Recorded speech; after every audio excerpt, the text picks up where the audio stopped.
All right, we transition to example number 3. And again, what we're talking about is estimating a proportion. And this again is assignment number 20. So a researcher wants to estimate the percentage of the US population that is atheist.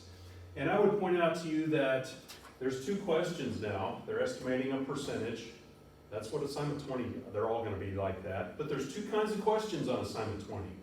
Are they asking for a confidence interval or a sample size? And the question will either say, create a confidence interval, or it'll say something like, how big of a sample needs to be taken.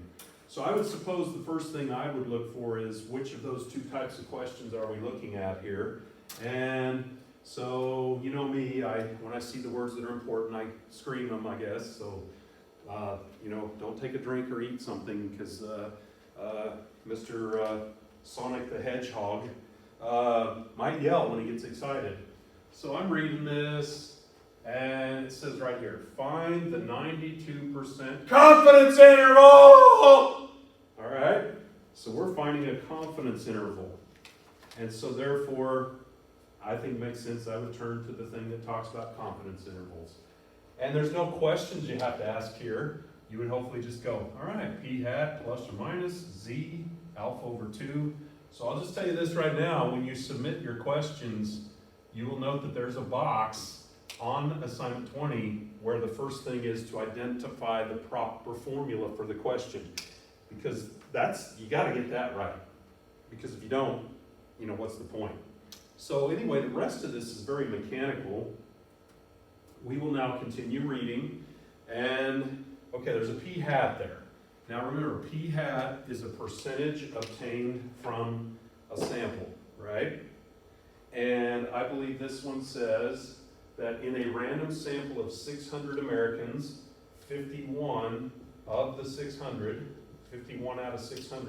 identified themselves as atheist. So that would be the p hat, wouldn't it? So 51 divided by 600 is 0.085, 8.5%. By the way, there's a q hat later on, so why don't we go ahead and figure that out? Wouldn't that be 1 minus the 8.5%? And I can't believe that I have to put this in a calculator. This is embarrassing, but that's, yes, 91.5. I'm nervous about making an arithmetic mistake. All right. Oops, I just about dropped my p hat. Anyway, so there's your p hat, 0.085. See, if you were going to estimate the percentage of all people that are atheists, you would start with the 8.5 as your beginning estimate, your point estimate, we call it. And then 0.085 would be here, and 0.915 would be here. And then our n is always the sample size, which in this case, you remember they sampled 600 people, 600 Americans. That z-score, see, z should always make us think good old bell curve, 0 in the middle, and the 92% confidence, which is an arbitrary thing. That's something that people do not always report very well, in my opinion. But wouldn't we want to put half of that on either side? 92% cut in half. And half of that is 46%. And again, we're doing this because the bell curve is symmetrical, and so putting half of that on either side seems to be the reasonable thing to do, doesn't it?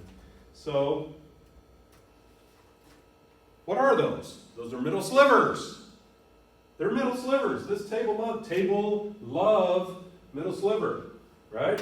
So that's the point of this. We don't have to do any adjustments at all for this to be table ready. So 46%, aka otherwise known as 4,600, is going to be closest to 4599, and it looks to me therefore 1.75 plus or minus. We gave you a question on assignment 17 of this type where we said find the 2 z-scores that encompass the middle 92% of the bell curve, for example. There they are. And we needed that skill, obviously, for this section.